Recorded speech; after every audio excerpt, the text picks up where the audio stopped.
Assalamualaikum warahmatullahi wabarakatuh. Apa kabar para mahasiswa? Hari ini kita berjumpa lagi di pertemuan ke-9 kita pada mata kuliah Human Capital Management. Bersama saya Muhammad Elza Munisa sebagai dosen pengampu pada mata kuliah ini. Hari ini kita belajar terkait dengan sistem karir. Namun sebelum saya melanjutkan, saya akan menjelaskan terkait dengan 7 nilai dasar yayasan. Pertama, satu, menjaga kemurnian akidah tauhid dan melaksanakan syariat seperti sholat, zikir, dan lain-lain. Kedua, bersyukur, bersukacita, dan tidak mengeluh. Ketiga, rendah hati, sederhana, jujur apa adanya, memaafkan, dan tidak marah. Keempat, berpikir positif, berprasangka baik, dan tidak bergunjing. Kelima, berbuat baik, mengubah, dan respek. Keenam, berempati dan memberikan solusi, bukan mengkritik atau mencela. Tujuh, patuh pada pemimpin dan menaati peraturan. Adapun review materi sebelumnya, kita mempelajari terkait dengan performa appraisal atau penilaian kinerja sebagai proses sistematis untuk mengevaluasi kontribusi karyawan terhadap tujuan organisasi, memahami tujuan strategis, administratif, dan pengembangan dari penilaian kinerja, serta manfaatnya bagi manajer dan individu. Materi mencakup syarat, penilaian yang efektif, standar, dan ukuran kinerja berbasis prinsip SMART, serta berbagai metode penilaian seperti 360 degree feedback, bars, dan sistem berbasis hasil. Hasil pembelajaran diharapkan mahasiswa mampu menjelaskan konsep, manfaat, prinsip dasar, dan metode penilaian kinerja secara komprehensif dan aplikatif. Capaian pembelajaran pada materi hari ini yaitu mahasiswa mampu menjelaskan pengertian karir, kedua mahasiswa mampu menjelaskan lingkup manajemen karir, ketiga mahasiswa mampu menjelaskan perencanaan karir, keempat mahasiswa mampu menjelaskan faktor yang mempengaruhi karir.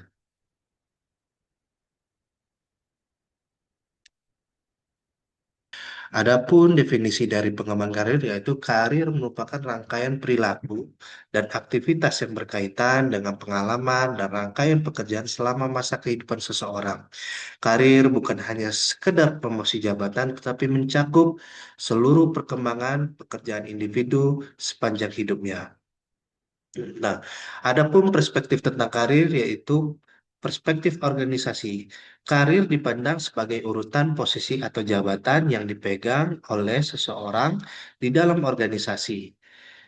Fokusnya adalah jenjang struktural. Seperti apa? Seorang pegawai mulai dari staf administrasi, kemudian naik ke supervisor, kemudian ada peningkatan menjadi manajer, kemudian hingga menjadi direktur. Kedua adalah perspektif individu, yaitu karir dilihat sebagai urutan pengalaman kerja yang dialami seseorang selama hidupnya, baik di satu organisasi atau berbagai tempat kerja. Fokusnya adalah pengalaman dan pembelajaran pribadi.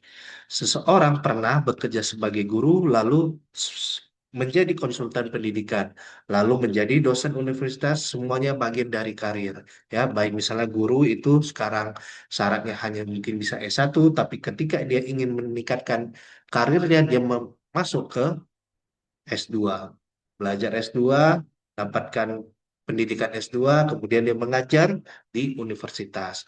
Kemudian ada perspektif modern. Apa ini perspektif modern? Yaitu karir tidak lagi dilihat hanya sebagai naik jabatan, tetapi sebagai perjalanan pembelajaran dan pengembangan diri secara terus-menerus. Fokusnya apa? Fokus pada kompetensi, nilai, dan makna kerja. Seseorang profesional yang terus mengikuti pelatihan, berpindah bidang, atau bahkan bekerja freelance untuk mengembangkan diri dan keahliannya. Nah, konsep penting dalam karir yaitu pertama ada karir path. Apa ini karir path? Yaitu jalur karir, arah atau urutan posisi yang bisa ditempuh seseorang dalam organisasi. Biasanya menggambarkan tahapan pengembangan karir dari posisi awal hingga posisi puncak. Jalur karir di bidang keuangan seperti staf akuntansi, kemudian menjadi senior akuntan, kemudian menjadi manajer keuangan hingga CFO. Kemudian ada karir plateau atau dataran karir, yaitu kondisi ketika seseorang tidak lagi mengalami kemajuan karir baik karena keterbatasan kesempatan promosi, kurang motivasi, atau sudah menjadi puncak jabatan. Seseorang manajer yang sudah 10 tahun di posisi yang sama tanpa peluang promosi lebih lanjut. Kemudian ada namanya career anchor, yaitu jangka karir. Istilah dari Edgar Schein, yaitu apa? Nilai-nilai, motivasi, dan bakat utama yang menjadi dasar seseorang dalam membuat keputusan karir.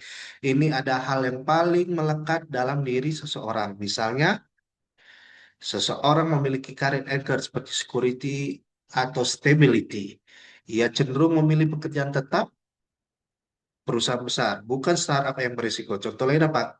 Career anchor ekonomi.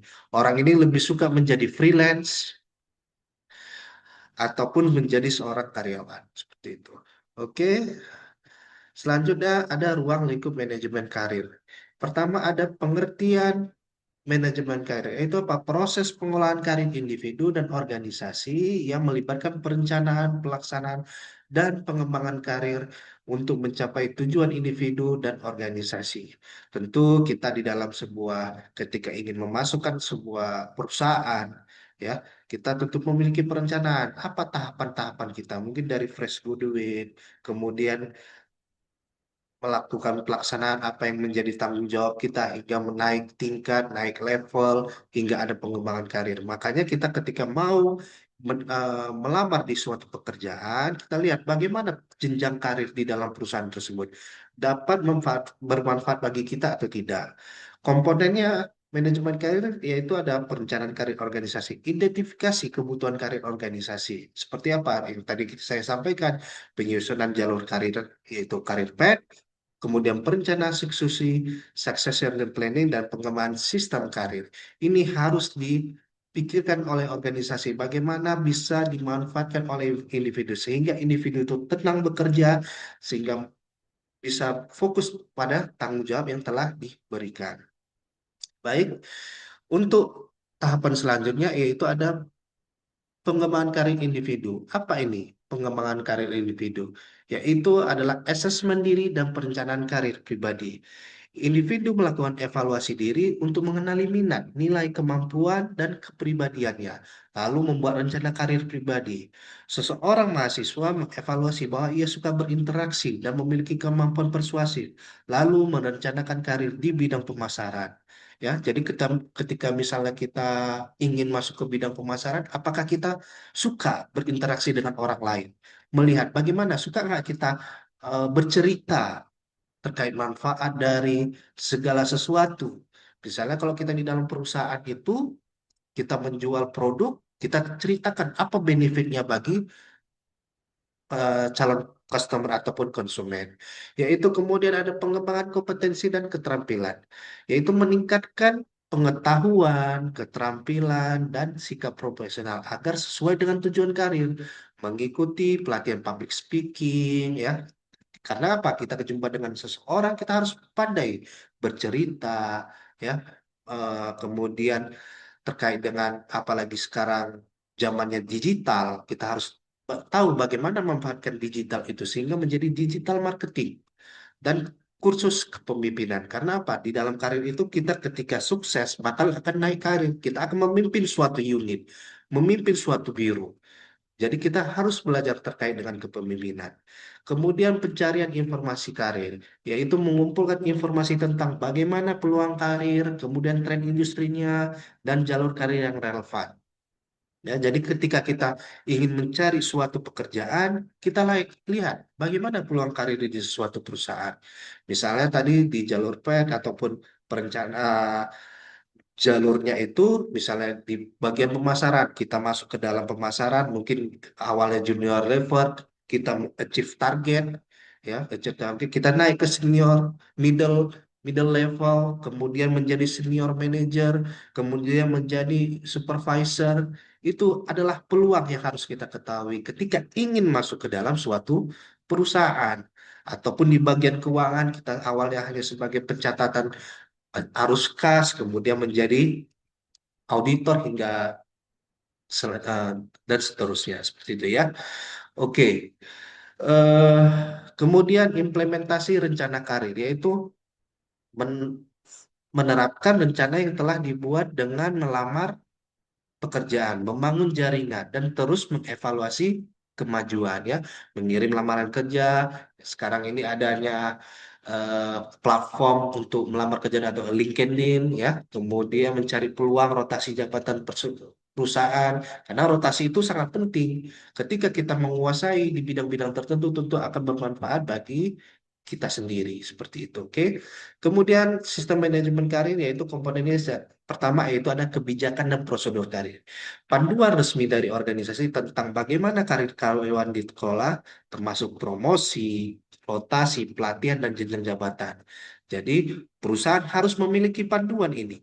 Bagaimana mereka mempromosikan, apa syarat-syarat bagi karyawan untuk promosi, kemudian apakah rotasi ini bisa efektif, efisien ketika kita memindahkan si A ke unit lain. Kemudian memberikan pelatihan agar apa? Ilmu yang diserap itu selalu up to date ya, sehingga bisa bermanfaat pada perusahaan. Kemudian jenjang jabatannya itu harus dibuat oleh organisasi. Perusahaan memiliki kebijakan bahwa promosi ke posisi manajer harus melalui program pelatihan kepemimpinan. Seperti yang saya sampaikan sebelumnya, bahwa ketika kita sudah memiliki karir yang perencanaan karir, kita harus belajar terkait dengan kepemimpinan ya, bagaimana kita cara gaya kepemimpinan kita, apakah dua jalur, apakah kita otoriter, itu harus kita atur agar apa, agar bisa bermanfaat bagi individu ataupun unit kita, seperti itu ya. Kemudian ada sistem informasi karir, basis data atau sistem yang menyimpan dan menyediakan informasi tentang peluang karir, posisi yang tersedia, dan persyaratan kompetensi seperti portal internal HRD yang menampilkan lowongan internal, profil kompetensi jabatan, dan jalur karir yang bisa ditempuh. Itu harus kita buat di dalam sebuah organisasi, sehingga kompetensi di dalam jabatan itu diketahui oleh masing-masing karyawan ya. Oke, selanjutnya C, program pengembangan karir, yaitu program yang dirancang untuk mendukung peningkatan kompetensi ya dan kesiapan karir kalian. Habis itu seperti apa, pelatihan teknis mentoring, coaching, job rotation, ya program telemanajemen itu harus ada dikembangkan oleh perusahaan sehingga bisa bermanfaat bagi karyawan ataupun individunya. Kemudian evaluasi sistem karir, proses menilai efektif dalam manajemen karir, ya. Dalam membantu karyawan dan organisasi mencapai tujuannya. HRD melakukan biasanya survei kepuasan karir karyawan, mengevaluasi berapa banyak karyawan yang berhasil dipromosikan. Jadi tugasnya HRD itu menanyakan apakah selama ini jenjang karirnya itu stuck atau tidak. Organisasi memberikan sistem yang adil terkait dengan program karir yang diberikan. Oke, baik. Nah, perencanaan karir ya, itu proses di mana individu menetapkan tujuan karir dan mengidentifikasi cara untuk mencapai tujuan tersebut. Langkah-langkahnya seperti yang tadi saya sampaikan. Pertama, assessment diri, identifikasi minat, nilai, bakat, dan keterampilan kita. Makanya di dalam tahapan pertama, kita selama proses di kuliah itu harus tahu kita minatnya kemana, ya, bakat kita apa, keterampilan kita apa, sehingga kita tidak salah nanti untuk melamar pekerjaan. Jangan kita hanya menjadi yes man aja, ya. Yang penting bekerja, tapi tidak sesuai dengan keterampilan kita. Itu akan menjadi bumerang bagi kita ketika bekerja nanti. Kemudian analisis kekuatan kita apa dan kelemahan kita apa. Nah, ketika kita tahu kelemahan kita, kita bisa belajar untuk apa? Memperkuat diri sehingga menjadi suatu kekuatan kita untuk ketika mendapatkan halangan-halangan atau hambatan di proses pekerjaannya. Kemudian penilaian preferensi karir ya. Oke, kemudian eksplorasi peluang karir, penelitian berbagai pilihan karir, kemudian analisis tren pasar kerja, kemudian identifikasi persyaratan pendidikan dan pelatihan.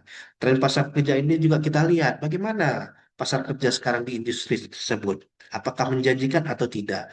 Sehingga apa? Ketika kita masuk, kita tidak salah jalan ya, apalagi sekarang musim misalnya contoh digital, kita cari yang bagaimana perusahaan yang mungkin yang fokus ataupun sudah terdigitalisasi sehingga kita bisa ikut dalam tren tersebut ya. Oke, next kemudian ada namanya perencanaan karir, yaitu penetapan tujuan karir, menetapkan tujuan jangka panjang dan pendek, kemudian membuat tujuan yang smart, spesifik, measurable, achievable, relevan, dan time bound. Kemudian ada pengembangan rencana aksi seperti identifikasi langkah-langkah yang diperlukan, kemudian penetapan timeline kapan kita akan bisa meningkatkan karir kita ya. Kemudian bagaimana penyusunan strategi implementasinya. Baik, kemudian implementasi dan evaluasi. Kita laksanakan rencana karir yang sudah kita buat di awal. Kemudian bagaimana monitoring? Apakah sudah sesuai dengan rencana yang kita telah tetapkan di awal?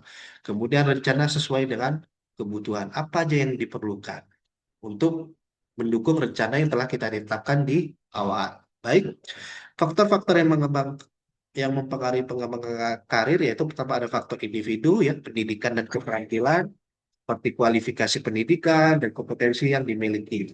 Kemudian ada pengalaman kerja, rekam jejak, dan prestasi kerja. Kemudian jaringan profesional seperti koneksi dan relasi dalam dunia kerja. Itu hal yang diperlukan di dalam suatu pekerjaan.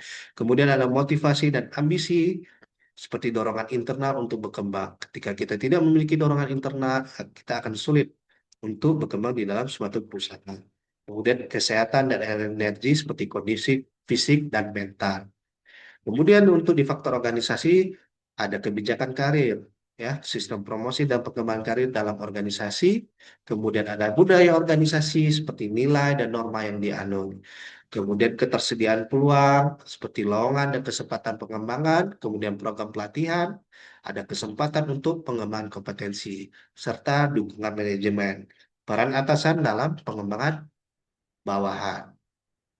Baik, dan adanya faktor lingkungan eksternal seperti kondisi ekonomi, ya, situasi ekonomi nasional dan global itu juga mempengaruhi pengembangan karir. Kemudian tren industri yang seperti saya sampaikan sebelumnya, ada perkembangan dan perubahan dalam industri, kemudian perkembangan teknologi, dampak teknologi terhadap jenis pekerjaan. Kemudian ada regulasi pemerintah, kebijakan ketenagakerjaan dan pendidikan, dan tuntutan pasar seperti perubahan kebutuhan tenaga kerja. Implementasi sistem karir yang efektif, pertama, peran organisasi menyediakan sistem karir yang jelas, kemudian memberikan kesempatan pengembangan yang merata dan menciptakan lingkungan yang mendukung pertumbuhan karir. Peran individu bertanggung jawab atas pengembangan karir sendiri, proaktif dalam mencari peluang pengembangan, kemudian terus belajar dan beradaptasi dengan perubahan.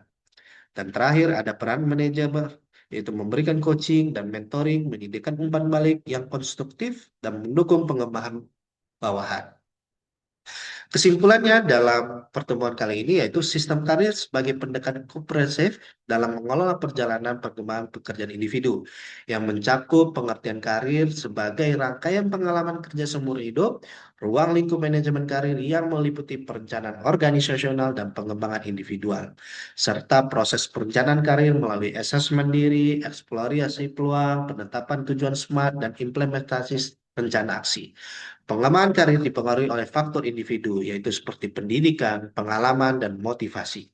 Kemudian ada faktor organisasional seperti kebijakan karir, budaya, peluang pelatihan, dan faktor eksternal seperti kondisi ekonomi, tren industri, dan teknologi. Di mana keberhasilannya bergantung pada sinergi atas tanggung jawab individu dalam mengembangkan kompetensi, peran organisasi dalam menyediakan sistem transparan, serta dukungan manajer melalui coaching dan umpan balik konstruktif. Berikut tugas dari materi 9 bisa saudara jawab sebagai bentuk pemahaman saudara pada materi 9. Demikianlah pada pertemuan ke-9 ini saya harapkan dapat bermanfaat bagi kita semua. Adapun terkait dengan referensi pada materi ini yaitu kita menggunakan Robis di tahun 2009, Rifai di 2018, Metis 2001, dan Melo di tahun 2015. Sekian dan terima kasih. Assalamualaikum warahmatullahi wabarakatuh.